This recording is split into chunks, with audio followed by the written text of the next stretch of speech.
So at last check, the Good Bros came into studio on Friday. Karl Anderson and Luke Gallows. They came in. They had a huge night in Friday night. Their show going off on network TV. Adam, when I last saw you on Friday, you and I were going in separate directions. You were headed to L.A. What happened? I booked it up to Staples Center, which is, 15, 20 miles away, which on Friday takes 90 minutes. Why don't you just tell them exactly what our address is while you're at it, Hawk?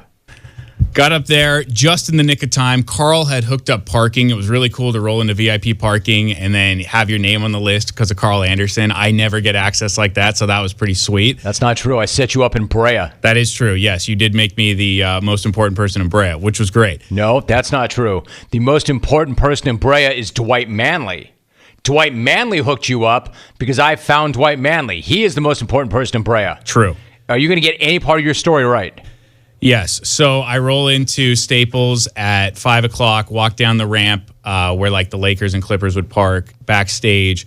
Right as I'm going backstage, it's 5 o'clock. Sound like Kenny Smith, back where the Clippers and Lakers used to play. Go ahead. Right as I'm walking in, it's 5 o'clock. I got word from Karl that The Rock was going to open the show, so I was kind of bummed because I was like, oh, man, I missed The Rock. This sucks, but I'm still here. That's great. Did you walk down the red carpet? I did not. The red carpet was already closed down, but as I'm walking down the ramp out of this giant Winnebago Star Wagon, the door opens, and as I'm bummed about missing The Rock walks right by me, behemoth of a man. I was starstruck. I was like, wow, that's Dwayne Johnson. That's insane, and he's booking it to the ring. He goes and does his thing. So I'm just sitting there waiting, chilling. Dennis Rodman walks by. Was Melissa Cates with him? I don't know. Melissa Cates is my publicist, but more importantly, it is The Rock's publicist. Nice. She's brilliant. She's awesome. I'm sure she was there. Okay. I didn't recognize her. I was too starstruck by The Rock.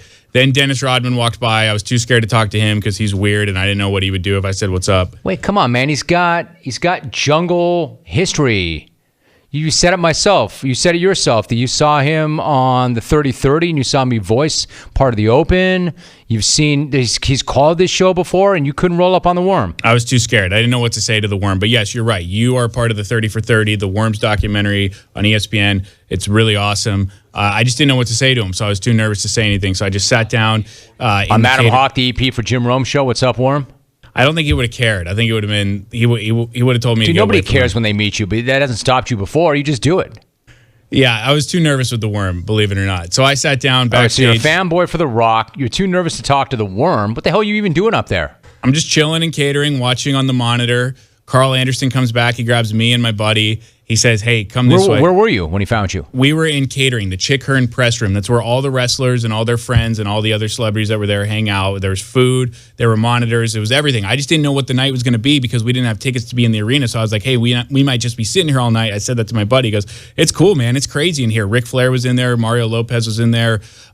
So it was just great people watching. And then Who else? Who else was in there? AJ Styles, Karl's buddy, was in there. Did you chat him up? I did, and AJ's awesome. Coolest thing AJ said was, I love working with these guys, but they're the goofballs of the WWE, and that made me. I love that we're friends with the goofballs.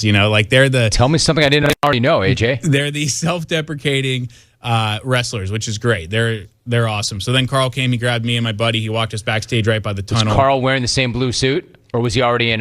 Was he in the uniform? They were in uniform. They were ready to go. It was almost their time. So they parked us behind the tunnel.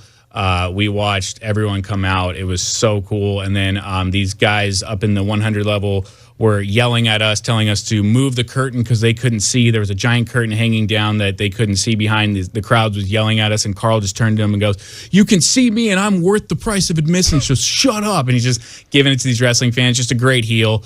Awesome guy. They did their thing. We met up afterwards, waited in valet for them to get their cars. I learned something really cool about wrestling.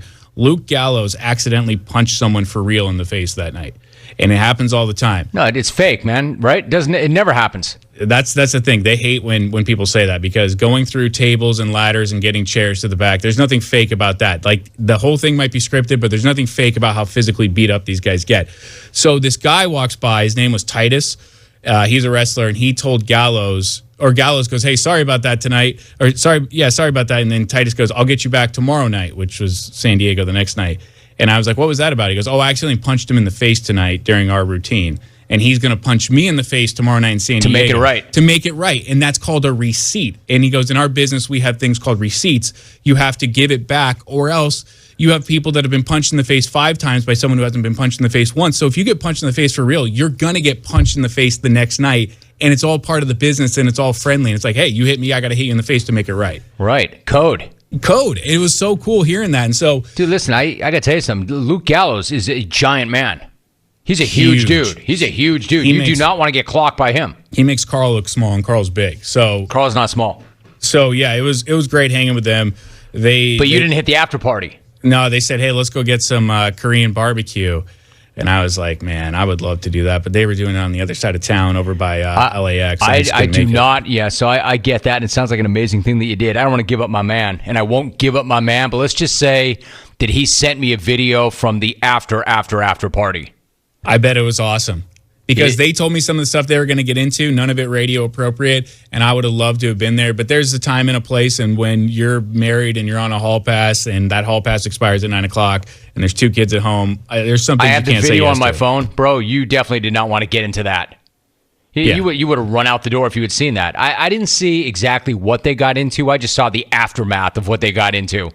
And that came in pretty late at night. I love these guys. They're the best. And they're amazing. They were about to go out in front of 22,000 people at Staples Center, and all they could talk about was hanging out with you at 10:20 in the morning doing the show. They were like, how much fun was that today? I was like, it was awesome, man. We loved having you guys in. Like, there's all these, fans ready to go nuts for him, and they just wanted to talk about being in the jungle today. It was cool. And then on their way out of the arena, a bunch of fans were lined up for autographs and everything, and they rolled down their window and just started giving the business to the fans. So they're in heel mode all the time. They're there to talk smack to everybody and just make everybody mad. And they're such good dudes, man. They're such good, goofy dudes, and they're just having fun, man. They're living the life, and they know it. Good job, Adam. That was definitely your best contribution since you started working here. I'm shocked. Well done. Thank you. Karl trolling me with a small T-shirt on a day where I told everyone I was 207 was pretty great. Look at this thing. Look how small this is. I know this isn't good for the radio audience, but look how small this is. Hold it up for TV. Let's see.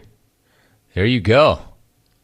These guys are the best. I know some athletes that like this show, that listen to this show, and don't at me with, hey, Rome, they're not athletes, they're actors.